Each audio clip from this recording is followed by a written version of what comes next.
గతంలో ఉన్న ధరణి తప్పులు అంటే ఇప్పుడు ఈ ప్రభుత్వంలో ఏ విధంగా సరిచేసే అవకాశం ఉంది? తెలంగాణ రాష్ట్రంలో ఒక ప్రభుత్వ అంచనాల ప్రకారమే 20 నుంచి 25 లక్షల మంది రైతాంగానికి ధరణికి సంబంధించి చిన్నదో పెద్దదో సమస్య ఉంది.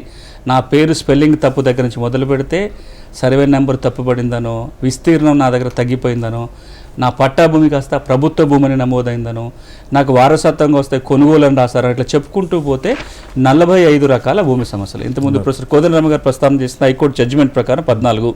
ఆ తర్వాత మేము దాని లిస్టు పూర్తిగా అంచనా వేసి చూస్తే గ్రామాలకు వెళ్ళినప్పుడు 45 రకాల ధరణి సమస్యలు ఉన్నాయి. ఈ 20 లక్షల సమస్యలు 35 రకాలుగా ఉన్నాయి, 45 రకాలుగా ఉన్నాయి. వీటికి పరిష్కారం ఏం జరగబోతుంది అనేది అందరూ ఆతృతగా చూస్తున్నారు.